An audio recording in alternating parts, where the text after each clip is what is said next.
조합제 TV 시청자 여러분 안녕하십니까? 2020년 10월 21일 새벽 3시입니다. 이제 미국 대선 투표일까지 불과 13일 남았습니다. 13일, 2주가 남았습니다.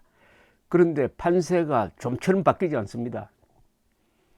거의 한 달 동안 고착되고 있습니다. 즉 바이든이 트럼프를 약 10%포인트 이기고 있습니다. 전국 조사입니다. 전국 여론조사. 그리고 스윙 스테이트라고 불리는 한 10개 되는 주, 경합주죠. 경합주에서도 바이든이 그 중에 과반수 이상을 이기고 있습니다. 이 경합주에서는 2016년에 이 트럼프가 삭스리를 했습니다. 그런데 아주 운 좋게 거의 대부분이 1%포인트 내외로 이겼습니다. 정말 아슬아슬했습니다. 행운의 여신이 트럼프 편을 들었습니다. 그런데 이 스윙 스테이트에서도 지금 바이든이 앞서는 곳이 더 많습니다. 여러 가지 종합적으로 봤을 때 트럼프의 역전성은 좀 어려운 느낌이 듭니다. 어제 뉴욕타임스와 시에나 대학이 공동으로 한 여론조사를 보면은 민주당 미국 대통령 후보 바이든은 전국적으로 투표 의향층에서 50대 41이었습니다.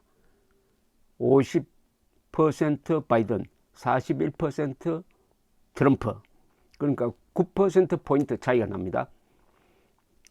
조금 더 자세히 들여다보면은 여성의 56%, 그리고 대학 재학 이상의 학력을 가진 백인층의 약 53%가 바이든을 지지합니다. 우리가 흔히 백인층은 트럼프를 지지할 것이다. 그렇지 않습니다. 대졸 학력을 갖지 못한 그 아래 고졸, 중졸, 무학 이런 백인들이 트럼프를 지지하고 고학력자는 역시 바이든 지지가 많습니다. 여성은 인종을 가리지 않고 56%니까 압도적으로 봐야 되겠습니다. 그러니까 트럼프의 이미지가 아주 반여성적인 모양입니다. 그리고 인간적 호감도에서도 바이든 좋다는 사람이 53%, 트럼프가 43%로 10%포인트 바이든이 이기고 있습니다.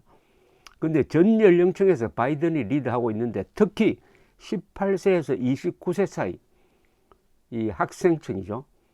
58%가 바이든 지지, 30%가 트럼프 지지입니다. 이것은 3.4%포인트의 오차 범위를 가지고 있는 조사입니다. 요약하면은 고학력층, 여성, 젊은 층의 지지가 압도적이다. 젊은 층의 바이든 지지가 압도적이다. 이렇게 볼 수가 있습니다. 어제 미국에서 발표된 대통령 후보 지지율 조사는 전날과 거의 변함이 없었습니다. 6개 조사기관의 전국 지지도 조사는 바이든이 각각 11, 9, 6, 13, 8, 16%씩 16%포인트씩 앞서는 것으로 나타났습니다. 경합주 가운데 가장 선거인단이 큰 플로리다에서는 바이든이 3%포인트, 펜실베니아 주에서는 8%포인트, 미시간 주에서는 8%포인트를 이기고 있는 것으로 나타났습니다. 그래서 후보들이 현재 각 주별로 3%포인트 이상 이기고 있는 주를 기준으로 해가지고 가상 득표수를 계산했더니 바이든은 선거인당 예상 득표수가 320표가 나왔습니다. 트럼프는 125표, 큰 차이죠. 그런데 당선은 270표입니다.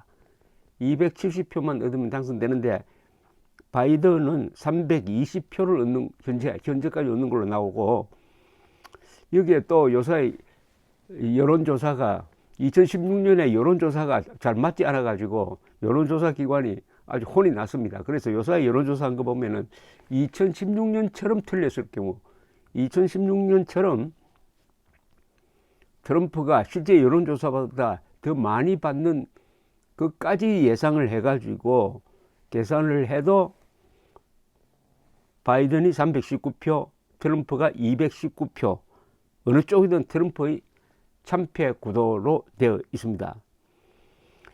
뭐니 해도 트럼프로서는 가장 뼈아픈 게 이 코로나 사태 관리를 잘못한 겁니다.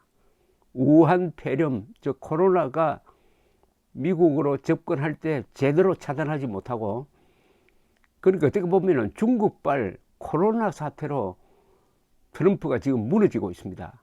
흔히 시진핑 대 트럼프에서 트럼프가 이기고 있다고 봤는데, 이게 일종의 고의로 한 것은 아니겠지만 중국이 비대칭 전략을 써가지고 코로나를 확산시키고, 자기들은 코로나를 제일 먼저 극복을 해가지고 지금 플러스 5% GDP 5% 성장으로 바뀌어버렸습니다. 그런데 미국은 마이너스 10%로 떨어져 버렸으니까 완전히 코로나로 해가지고 미중 사이의 대결이 미국이 불리한 쪽으로 가버리고 말았습니다. 그리고 이에 따른 사망자가 너무 많습니다. 약 22만 명이 죽었습니다. 약 22만 명. 이 22만 명을 비교해 보면은 월남전 한 10년 동안에 미군 죽은 숫자의 한 4배나 됩니다. 월남전. 그리고 한국전 사망자의 한 7배. 그리고 1차 세계대전 전사자보다도 더 많아요. 그리고 연간 독감 사망자의 10배. 근데 참고로 한국은 코로나 사망자가 444명이니까 연간 독감 사망자가 2,400명쯤 됩니다. 2,400명의 뭐 약 한 4분의 1쯤 되네요. 4분의 1. 자, 이런 상황에서 이제 바이든이 당선되면 그 다음에 대한 정책이 어떻게 바뀔 거냐, 이걸 지금부터 우리가 검토를 해야 될 것이라고 생각합니다. 특히 자유진영에서는 한미동맹을 소중하게 여기는 사람으로서는 상당히 일단 안도의 한숨을 쉴 수가 있습니다. 이게 한미동맹을 해체하는 데는 두 사람이 협조가 돼야 됩니다. 문재인과 트럼프가 협조를 하면 한미동맹 해체되고 주한미군까지 빠질 뻔했는데, 다행히 바이든이 트럼프 자리를 들었으면 바이든은 전통적인 동맹 우선주의자입니다. 그러니까 한미동맹을 매우 소중하게 여기고 나토도 소중하게 여기니까 한미동맹을 해체하려면 문재인 혼자서 해야 돼요. 그건 어렵죠. 문재인 혼자서는 한미동맹을 해체할 수가 없습니다. 문재인과 미국 대통령이 합세를 해야 한미동맹이 해체되는데, 트럼프는 그럴 위험성이 다분했는데, 바이든이 되면은 과거 전통적 한미동맹 노선으로 돌아가게 될 것입니다. 요거 하나만은 안심해도 되는데, 한국의 우파도 이제는 바이든과 선을 연결시킬 수 있는 사람들이 나서야 됩니다. 그러니까 미국 정부를 한국의 우파편으로 끌어올 수 있는 외교력이 필요하다 이거죠. 물론 그게 상당히 신경을 써야 되죠. 외교란 것은 정부 대 정부가 하는 것이지, 미국 바이든 정부가 한국의 야당 상대로, 한국의 우파 진영 상대로 직접 할 수는 없죠. 그러나 여러 가지 노력을 해가지고 미국의 언론을 돌려놓고, 미국 바이든이 당선됐을 때 주변에 포진되는 사람들과 서로 연락할 수 있고 토의할 수 있고 진지하게 한국 문제를 의논할 수 있는 그런 설득력을 가지고 영어를 잘하는 대미 진짜 외교관이 우파 진영에 필요하다, 이렇게 보입니다.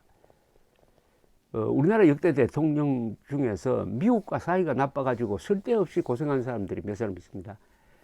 박정희 대통령도 그런 분이고, 그러나 이승만은 미국을 갖고 놀았다고 할 정도로 주도적으로 움직였고, 이 김대중 씨는 이른바 민주투사 시절에 미국 여론을 항상 의식을 해가지고 미국 언론인들 그리고 미국의 정치인들과 친하게 지냈습니다. 그러니까 미국 여론을 자기한테 좋게 만들어서 그것을 국내로 끌어들여 와가지고 정치적 자산으로 사용했다는 점에서 우리나라에서 대미 외교를 잘한 사람이 개인 외교를 포함해서 김대중, 이승만으로 꼽을 수 있지 않을까 생각이 듭니다. 우리가 대한민국의 자유를 지키는 데는 우리 힘으로만으로는 부족합니다. 한미동맹이 있어야 되고, 그러려면은 미국의 새로운 정부가 들었을 때 우리 주체적으로 그 사람들하고 서로 교감을 하면서 한국과 미국의 공통된 국가 이익을 한반도에서 이룩할 수 있도록 우리는 미국을 설득하고 미국은 우리를 돕고 하는 이런 상호 교감의 채널을 구축하는 준비를 해야 될 것이라고 생각합니다. 다행히 이 우파 진영에는 영어를 잘하고 외교 경험이 있는 사람들이 많으니까 이런 사람들이 어쨌든 바이든이 당선될 경우에 대비한 어떤 준비가 필요하지 않을까 생각이 듭니다. 감사합니다.